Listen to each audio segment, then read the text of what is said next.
Bonjour vous, j'espère que ça va et aujourd'hui on se retrouve pour ma première critique de film et pas n'importe lequel, celui de Mélanie alias Diams pour le film Salam qui est sorti en salle juste le 1er et le 2 juillet, il n'y avait que 2 dates.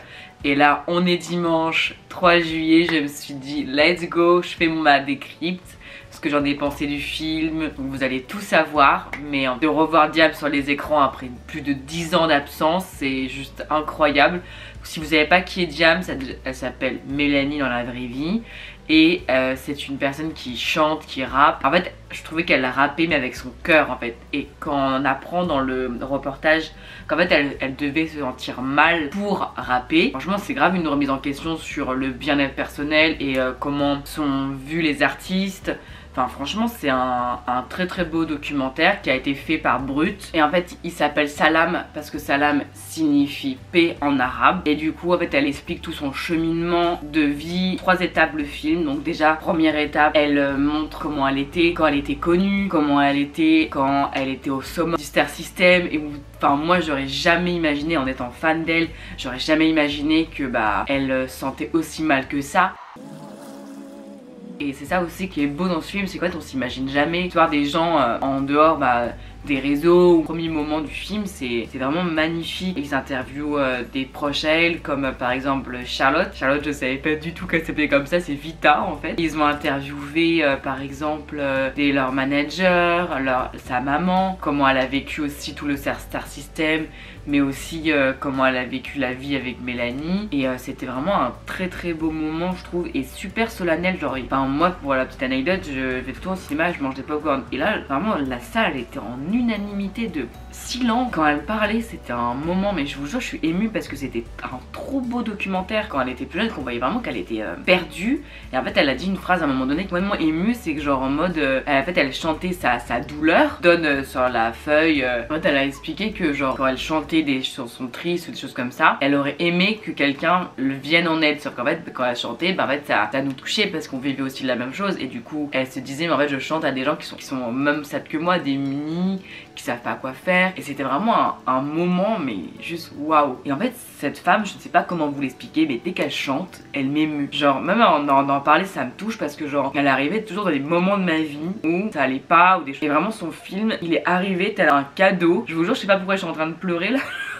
Mais genre c'était un moment magnifique. Et en fait c'est la première étape, donc tout son cheminement de vie. La deuxième partie c'est vraiment le côté où elle est au summum de sa gloire et que ça allait pas. Elle trouve une alternative où elle ne connaissait pas du tout la religion musulmane et du coup elle s'y intéresse parce qu'une amie de Charlotte du coup alias Vita va prier et du coup elle se dit ah moi aussi j'aimerais bien prier. Elle va prier avec elle et après c'est vraiment un beau cheminement de la vie à s'intéresser à la religion. Et c'est tellement bien fait, bien dit. Je vous jure ce documentaire c'est vraiment une poésie à lui-même. Fin de la deuxième partie on va dire, enfin vraiment on la sent apaisée. En fait ils partent à l'île Maurice avec Vita. Elle avait acheté des par exemple elle avait acheté le Saint-Coran, elle avait acheté sur le Ramadan, elle avait acheté d'autres livres mais je m'en souviens plus. Elle était à l'île Maurice, il y avait la mer en face d'elle, le soleil et tout, et elle les a ouverts et elle a commencé à tout lire et c'était trop émouvant genre. Et ça se voyait quand elle le racontait parce qu'ils sont allés à l'île Maurice pour filmer ça avec Brut et c'était tellement touchant. Elle a montré en fait dans le documentaire tout ce qu'elle a ressenti quand elle a ouvert les livres.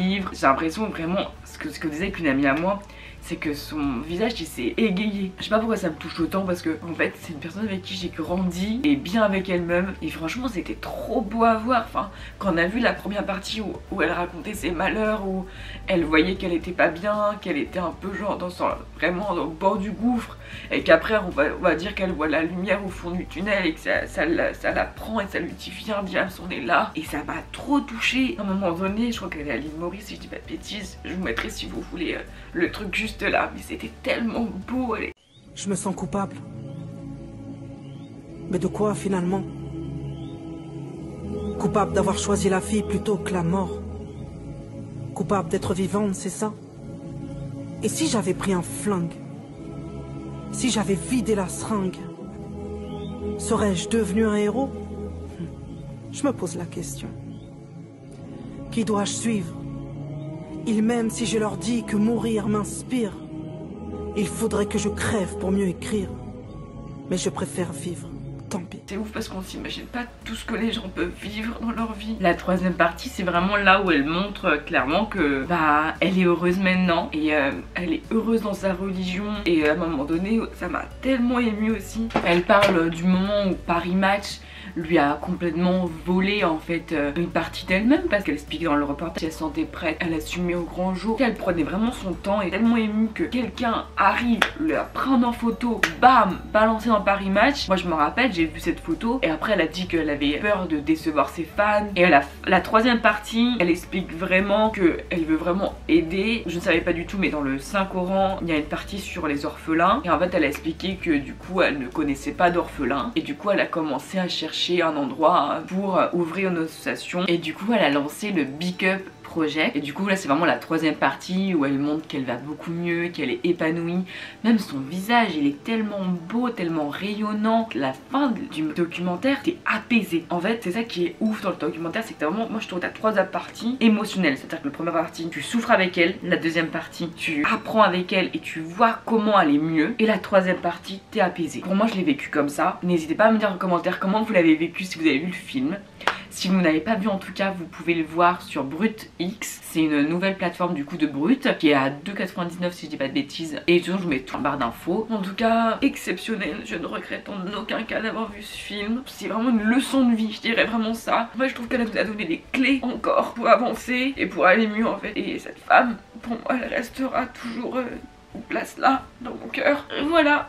C'est la première fois que je pleure sur YouTube, voilà. C'est vraiment ce que j'ai ressenti dans le film et en tout cas j'espère que je vous ai donné envie d'aller le voir et je vous souhaite vraiment de le regarder. En tout cas Diam, si tu tombes sur cette vidéo, merci encore une fois d'avoir été là. Toutes tes paroles me perforent le cœur quoi. Sur ce, je vous fais des énormes bisous et à plus pour une prochaine évasion.